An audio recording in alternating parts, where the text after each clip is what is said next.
London has always been a city of ghosts and gray fog. But its greatest secret wasn't buried in a crypt or hidden in a dungeon.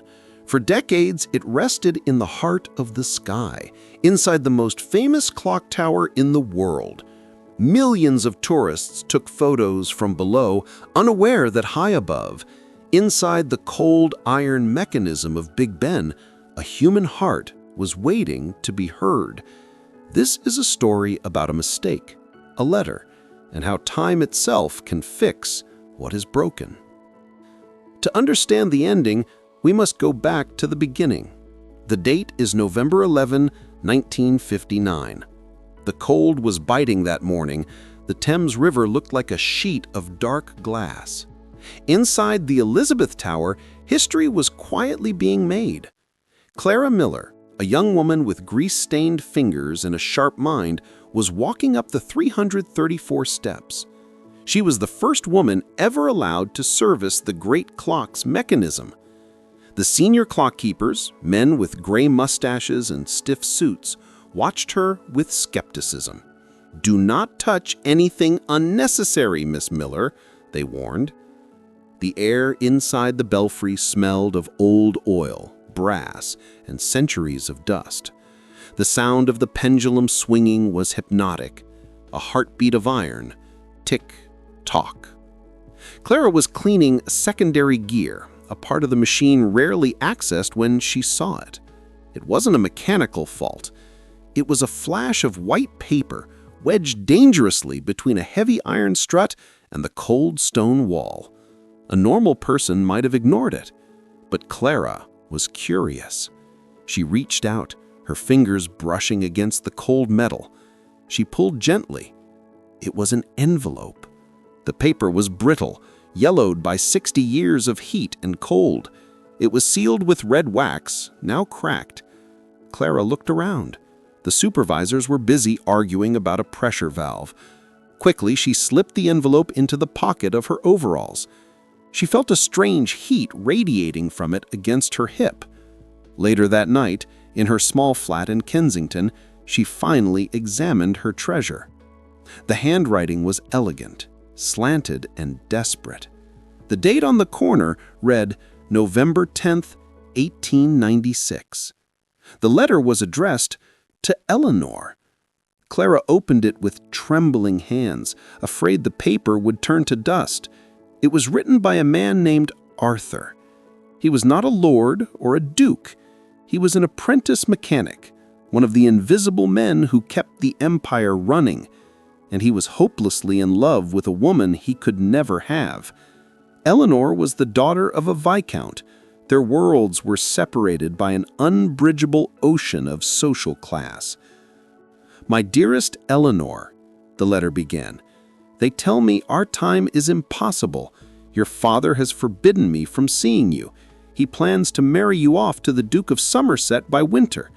But I work inside the machine that dictates time for the whole world. If you ever read this, know that I have hidden our future here, where time is born. I will wait for you." Arthur's words were full of pain. He described a plan. He had asked Eleanor to meet him during a secret tour of the tower, a rare event in 1896. He wanted to run away with her. "If you cannot come to me now, then let the clock keep my promise. Meet me at the base of the pendulum at 11:11, on the 11th day of the 11th month. If not in this life, then when the stars align again." Arthur's words were full of pain. He described a plan. He had asked Eleanor to meet him during a secret tour of the tower, a rare event in 1896. He wanted to run away with her. "If you cannot come to me now, then let the clock keep my promise. Meet me at the base of the pendulum at 11:11, on the 11th day of the 11th month. If not in this life, then when the stars align again." Clara sat in silence. 1896. Arthur had hidden the letter hoping Eleanor would find it during the tour, but clearly she never did. The letter remained stuck in the gears for 63 years. Clara felt a heavy sadness. Arthur died waiting. Eleanor likely married the Duke and lived a life of duty, never knowing that Arthur had a plan to save her. The story seemed to be a tragedy of missed connections. For years, Clara tried to find out what happened. She scoured public records.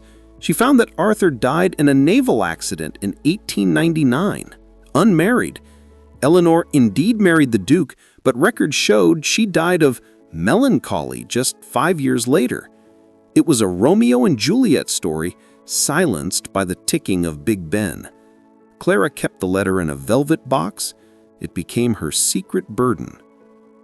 Decades passed. The world changed. Man walked on the moon. The internet was born. Clara grew old. Her hair turned silver, and her hands, once steady enough to fix watches, began to shake. In 2022, Clara was 90 years old. Bedridden and frail, she called for her granddaughter, Sophie. Sophie was a historian, a modern woman who loved solving puzzles of the past. "The time has come," Clara whispered, handing Sophie the velvet box. "I found this in 1959. It has been exactly 63 years since I found it, and 126 years since he wrote it. The numbers are calling, Sophie. Read the date." Sophie read the letter. The request was specific. November 11th at 11:11. "Today is November 11th, Sophie said, a chill running down her spine. "You must go," Clara insisted. "Take it back to the tower. Finish the circle. Maybe Arthur's soul is still waiting." Sophie thought it was madness, a superstition of an old woman. But looking at the fragile paper, she felt a pull. She used her academic credentials to get emergency access to the Elizabeth Tower, claiming she had a vital artifact to archive. Sophie arrived at the tower at 10:45 a.m. The London sky was a brilliant, rare blue, contrasting with the gray stone. She climbed the renovated stairs, her heart pounding. The mechanism had been modernized, but the atmosphere was the same as in 1896 and 1959. Heavy, ancient, expectant. She stood near the pendulum, the exact spot described in the letter. She was alone. The security guard had stayed on the lower platform. Sophie checked her watch. 11:05. She felt foolish. "I'm here for a ghost," she muttered. She held the letter tight. "Arthur, I brought your message back." She waited. The gears clicked and whirred. 11:08. Nothing happened, just the dust dancing in the shafts of light. Then she heard it. Footsteps. Not the heavy boots of a guard, but rapid, urgent steps coming up the iron stairs. Sophie turned around, startled. A man emerged onto the platform. He was young, perhaps in his late 20s, wearing a long coat and looking completely out of breath. He stopped when he saw Sophie. He looked confused, almost scared. I didn't think anyone would be here," he stammered. He had an American accent, but with a British cadence. He was holding something in his hand, an old silver pocket watch. Sophie stared at him. "Who are you?" she asked. The man straightened his coat. "My name is William. This sounds crazy, but I'm looking for something." Sophie felt the air in the room change. The static electricity was palpable. "What are you looking for, William?" He opened the silver pocket watch. "My great-great-grandfather left a journal. He was a clockmaker's apprentice named Arthur." Sophie gasped. The sound was so loud that William took a step back. "Arthur?" Sophie asked, her voice trembling. "Yes," William continued, "but his brother, my ancestor, kept his journals. Arthur wrote that he left his heart inside this tower. The journal said that if his descendants ever returned to London, they should come here on this date, at this time. He said the timeline needed to be fixed." Sophie's hands shook as she lifted the yellowed envelope. "William," she said softly, "I have his letter." William's eyes widened. He walked closer, drawn by the paper as if it were a magnet. He looked at the handwriting. "That's his," he whispered. "I've seen this handwriting in the journals all my life." It was 11:10, 1 minute remaining. Sophie handed the letter to William.